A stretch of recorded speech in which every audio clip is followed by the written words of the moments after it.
good evening, good afternoon, good morning, good night, good whenever you're listening to us. Welcome once again to another episode of Midnight's Edge After Dark.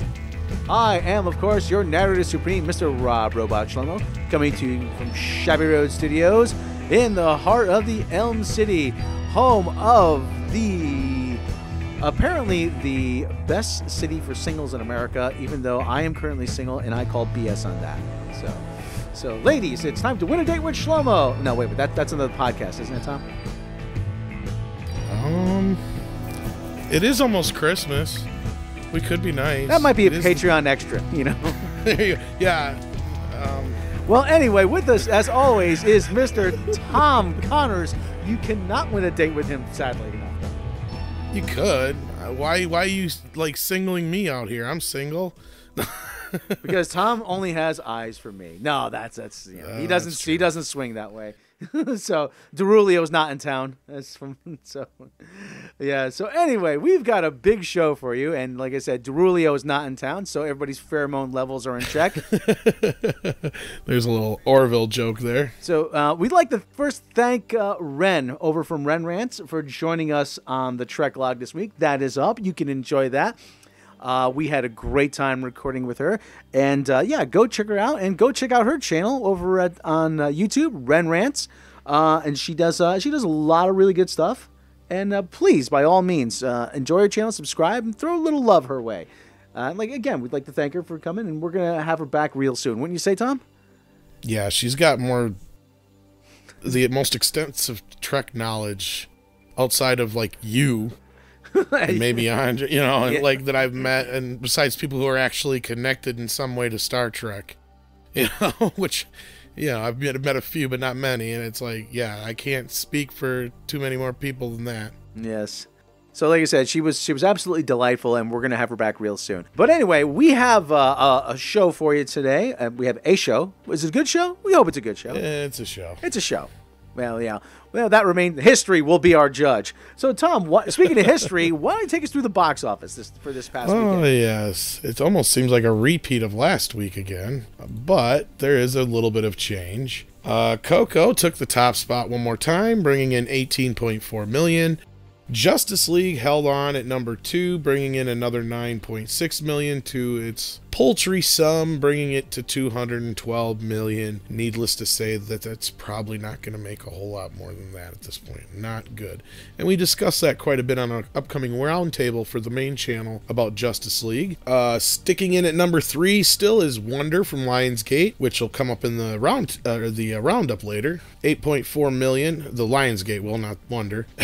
Disaster Artist, I told you, came in at 4th place with $6.3 million on only 840 screens. The only disaster is, why isn't this in wider release right now? People can see it on your screen right now. Look at the averages per screen. Average per screen on Coco, 4,000, almost 5. Disaster Artist did $7,579 average per screen. That's off the charts, yeah. That's almost as much as the top 3 put together. Almost. That's just like, come on, you guys. Where did you guys think? Why did you guys not get this out wider? I was pissed because I still haven't got to see it. I'd have to drive quite a ways to see it. I know some other people were upset because there were theaters that were meant to get it, I guess, and it got pulled from in favor of other theaters, which makes no sense in my eyes. We live in the digital age. We don't live in the age where they actually used to have to ship out, a half a dozen cans full of film to a theater. We live in an age where it's all done fairly streamlined and simplified here. There's no excuse for this. So anyway, needless to say, if that does happen to get a wider opening, it'll keep making money for them. I don't know why they screwed this up. I will say, though, actually, in my area, it is at 2 theaters, and it's at 1 theater right now, and it is going to be opening at the Cinemark near me, which is a big national showcase cinema. So it looks like it's going to be getting some wider release this weekend. Well, that's good. Maybe it'll come to a theater closer to me so I wouldn't have to drive so far. So I know there's a few of you guys out there who've asked what I thought about it, because I'm sure some of you know I am a fan of The Room from some of the jokes I've made from time to time. And I am very familiar with the book by Greg Sestero. And I have, as far as between this and Star Wars, these have been the two movies that I've really been looking forward to this fall season. So anyway, moving on then with the box office, because like it goes downhill from there, I guess. Thor fell one more spot, speaking of, from 4th to 5th place with 6.2 million. And I laughed there just because that's been out how much longer than Justice League?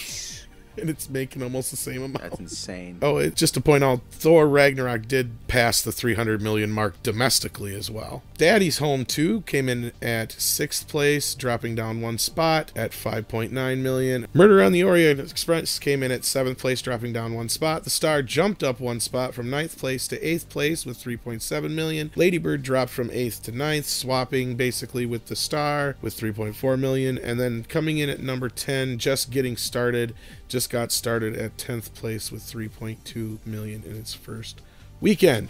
Anything stand out to you other than the disaster artist and the disaster that is Justice League? No, pretty much. Everything's pretty much where I expected. I thought the Star could have been released a little bit closer to Christmas, but then it risks getting drowned out by The Last Jedi.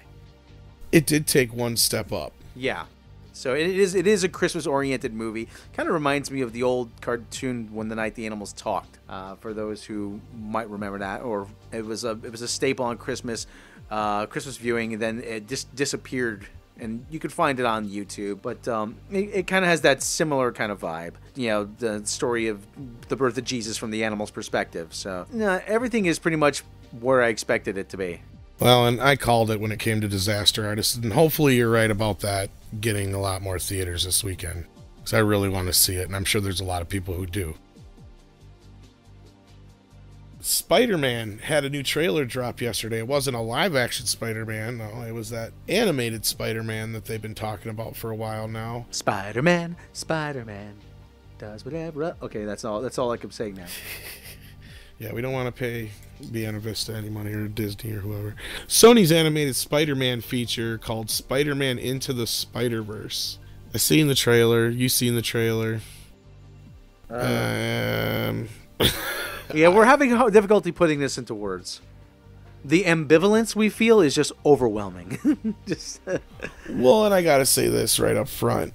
Every version of this trailer that I've seen, I don't know if they're all coming from the same source, and that's why, but the frame rate is off. It looks very jittery, making it even look more like, say, a video game than an animated feature.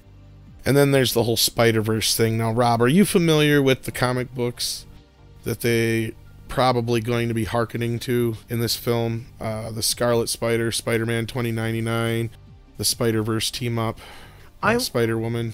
I'm only familiar with the Peter Parker Spider-Man. That is the Spider-Man I always read. And that is, I mean, yeah, you would see allusions to Miguel O'Hara or the Scarlet Spider or Ben Reilly. Obviously, I'm not the target audience for this movie. Really, I really. Well, and I was gonna say you're shit out of luck, because evidently Peter Parker's dead. So I don't think we're the target audience for this. There's some people though who seem to think that they're gonna try and tie in this whole new Venom verse into this as well, looking a little too much into the Spider-Verse title, which could be. I don't know. I doubt it, because when push comes to shove, I don't think anybody's gonna go see this movie. I really don't. This fucking movie was made to sell Happy Meals. Let's face it. Yeah. I'm sorry. I have no real. Yeah, it's Spider-Man, I guess. And like I said, this has nothing to do with the Miles Morales thing. I think it just has mainly to do with, like Rob said, we're not the target audience. This is obviously for kids, like little kids. I have a hard time getting remotely excited about it in comparison to, say, if we got a Marvel Spider-Man sequel trailer right now. Yeah, well, even like you said, even the quality of the CGI just looks off. Like you said, it looks like a video game, and it looks like a bad video game. It looks like something crossed between the Lego movies and Ratchet and Clank. It really does. Well, I hope there's just something off because, like I said, maybe the frame rate is off or something because I've watched it on YouTube and I think Vimeo and wherever else. And I don't know if, like I said, maybe they're all coming from the same source and that's why it looks that way. But that just does not help. And I really don't think I give a shit about a Spider-Man family. I'm one of these where these extended superhero families are usually the worst aspects of a lot of them. Look at perfect examples like Batmite. Oh. You know what I mean? It's like there's these extended families they do with all these people who have similar powers and stuff. Sorry to say, Spider-Man is one of those franchises that has too many people with spider powers, and in that to where it's like it makes Peter Parker very ununique. Yeah. If you get what I'm saying. Yeah. Okay, here's a story. Well, not as so much a story as more like it's a little bit of anecdotal evidence on my part. I remember going into a comic shop. This is back in the 1990s, before the first big crash. And for you who don't remember, in the mid pre-death of Superman. Yeah, the pre-death of Superman. It was around 1995, and there was Marvel, actually, the Marvel. I can't. They used to have a Dark Horse, the Dark Horse label. They used to call it a little bit edgier comics, but they had a Star Wars comic. They did. I think it was called In Service of the Empire. It was about TIE fighter pilots, and it told some of the other side of the war with the Rebel Alliance, a little bit from the Empire's perspective, but from like from a pilot in the Empire, from their perspective. And I remember there being an editorial by Frank Miller in the back of that comic, and Frank Miller was lamenting, the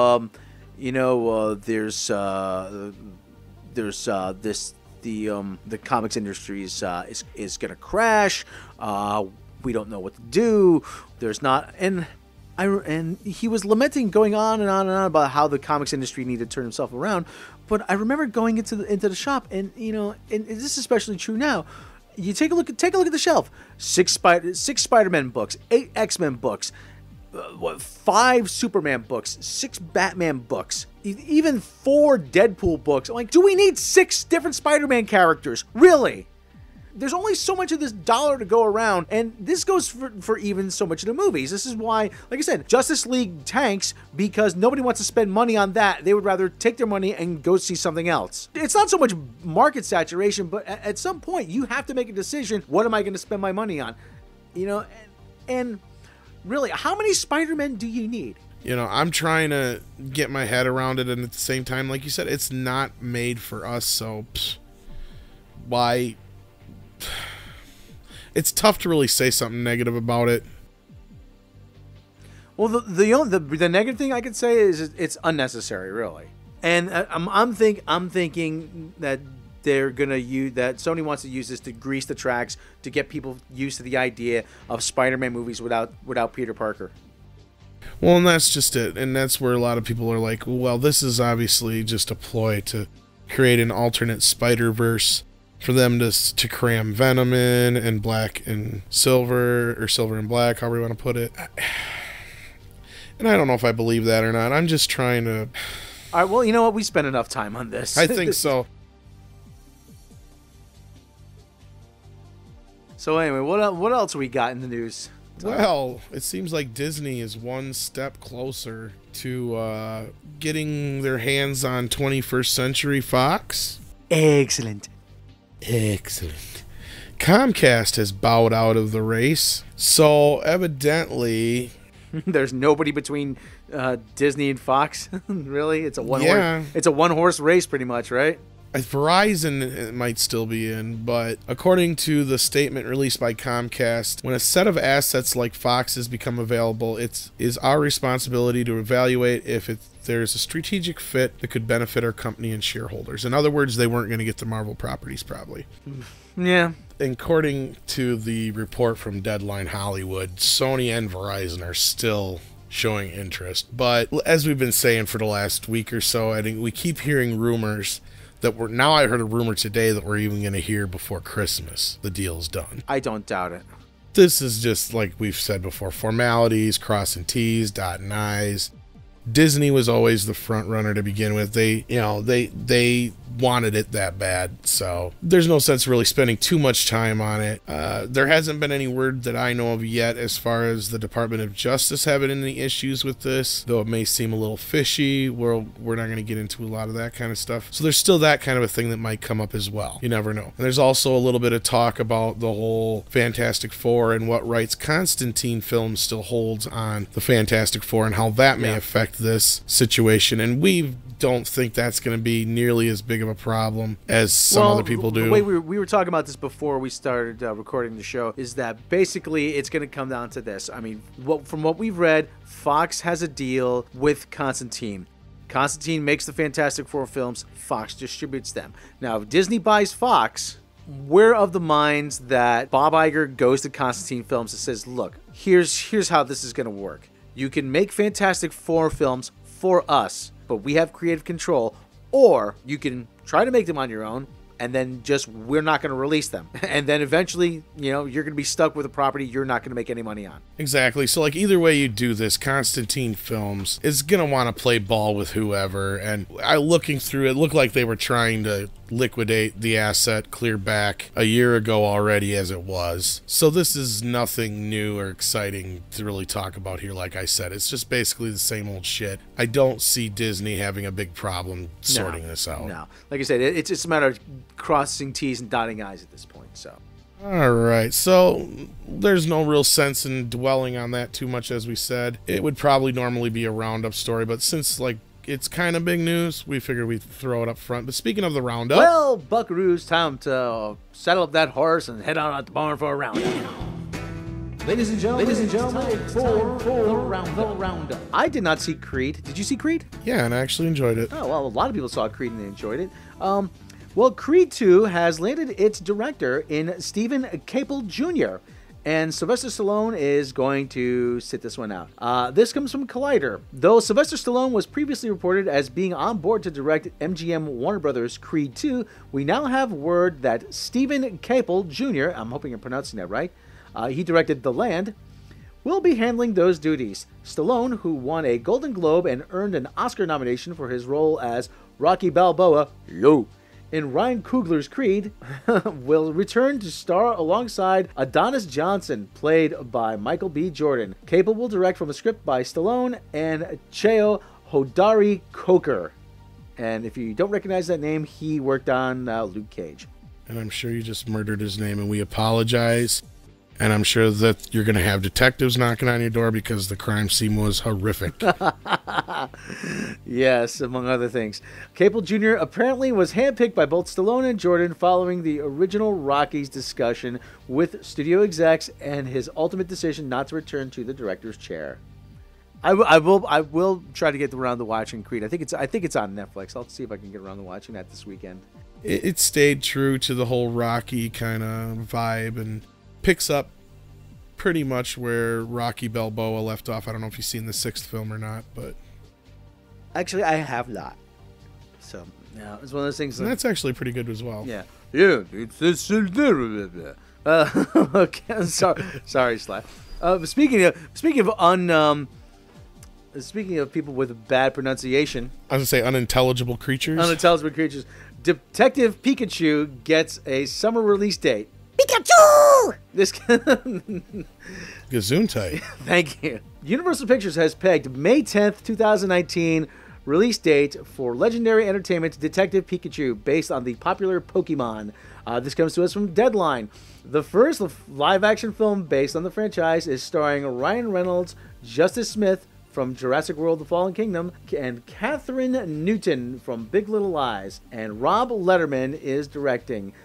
The film will bow on Mother's Day and a week after an untitled Avengers movie from Disney. Universal Pictures is handling all the distribution outside of Japan, where Toho will distribute in Japan. The company who did Godzilla. They must be proud.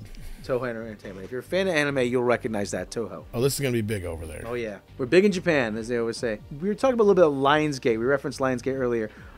This story comes to us from Deadline. Steve Beeks, 20-year executive at Lionsgate, is exiting at the end of the year. Lionsgate co-COO and Motion Picture Group co-president Steve Beeks, who has been at the company for 2 decades and has been a key strategist in its growth, is exiting at year's end. However, he will remain as a consultant. With Beeks leaving, there will be one COO with Brian Goldsmith and one motion picture group president with Eric Feig. The co-posts are not expected to be replaced. Goldsmith will, as he did with Beeks, continue to report to CEO John Feltheimer and Vice Chairman Michael Burns, while Feig continues to report to Joe Drake. 20 years, that's a long time. Yeah, and these days... In this business. Isn't it? Yeah. If you get 5, sometimes you're lucky.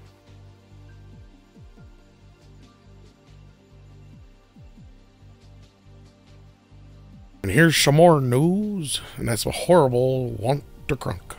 Seth Rogen to go dramatic as Walter Cronkite in JFK assassination film. This comes to us from Deadline, one of my least favorite actors, actually. Seth Rogen is attached to play iconic CBS newsman Walter Cronkite in Newsflash, a Ben Jacoby scripted drama that stronger director David Gordon Green will direct next year. The film takes place on November 22nd, 1963, the day President John F. Kennedy was assassinated in Texas. It was that day that television network news came of age, and Cronkite became the most trusted news voice in America, even if he wasn't the first to announce that the president had died. NBC actually made that announcement. The drama is fast mobilizing and was put together by Stampede Ventures, a new company formed by former Warner Brothers WW production chief Greg Silverman. A financing deal is imminent, with a distribution deal coming sometime soon after. Silverman will produce along with Adam Kolbrenner. If you haven't, you can probably find it on YouTube. Walter Cronkite, actually, there's that very iconic shot of him sitting at his desk where he was eating lunch, and they just literally set up a camera in front of him as he was reading the copy off the AP teletype about President Kennedy. The first 10 or 15 seconds, all they had was audio because they literally were setting up the camera for him. And you talk to people who were alive back, who remember that they all could tell you the same thing. They were, oh yes, I was here when I heard about President Kennedy being assassinated. It's one of those things. Like, I have no love for Seth Rogen, but at first when I heard the casting, I was like, what the fuck?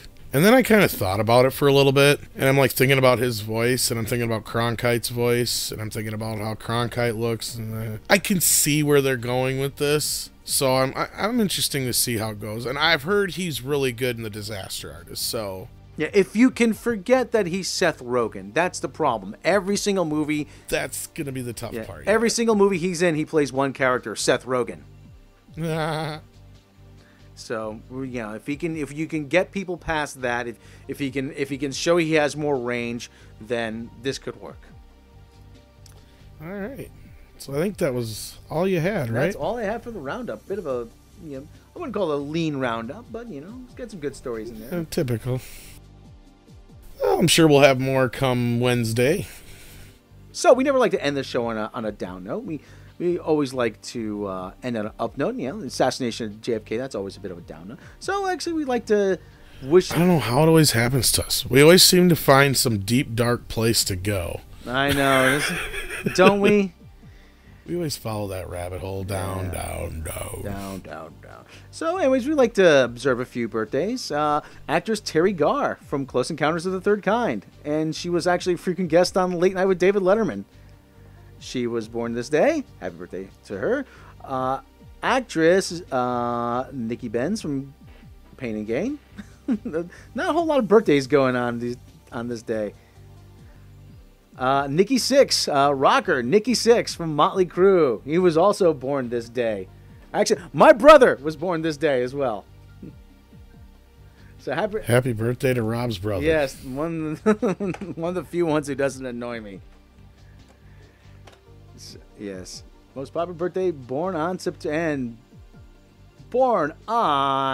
12th, actress Jennifer Connelly. You know her as the voice of the AI in Spider-Man Homecoming and Giggity. So, Mayim Bialik from Big Bang Theory, also born December 12th. a legend was born on December 12th. Sir Francis Sinatra was born. Frank Sinatra was born on December 12th. Wicked witchcraft. Bob Barker, also born December 12th. Don't forget to have your pet spayed or neutered. Bill Nighy. As not to be confused with Bill Nye. Bill Nighy was born this day. Al Harrington from Forrest Gump was actually born this day. Singer Dionne Warwick, Kay Todd, and musician Sheila E. Musician, percussionist Sheila E. born this day, December 12th, and happy birthday to them. And if you're celebrating a birthday out there, we'd like to wish you a happy birthday. And if you like the show, why not consider subscribing? Click that subscribe button and click the bell icon. That way you're notified of all the latest content. And if you really like the show, don't forget you can support the show through Patreon. Patreon supporters will get all kinds of bonuses. You'll get early access to mini documentaries. You'll get advanced looks at things like the Trek logs. You'll get complete uncut audio from mini documentaries. You'll get all kinds of bonuses. You'll get exclusive behind the edge making of documentaries which tell the story of Midnight's Edge. You'll get lost episodes and our undying gratitude. Yes. And don't forget, Of course. Yeah. And a date with Rob. And a date with Rob. Win a date with Shlomo. Yeah, that's gonna take a lot of Patreon support to get to. We don't just take your Patreon support and pocket it. And spend it on booze and hookers. We Just Rob does that. Yeah, just I do that. We reinvest in the show. We invest in things like mics, and software, equipment, and hard drive space. Yes, exactly. To archive previous shows. We reinvest in the show to make the show better for you. And if you don't have the means to support us through Patreon, then please subscribe and share with your friends, because we cannot do this without you. So we'd like to thank everybody for listening, and I, of course, am your narrator supreme, Mr. Rob Robot Shlomo. And I'm Tom Connors. And thank you for joining us, and we will catch you next time.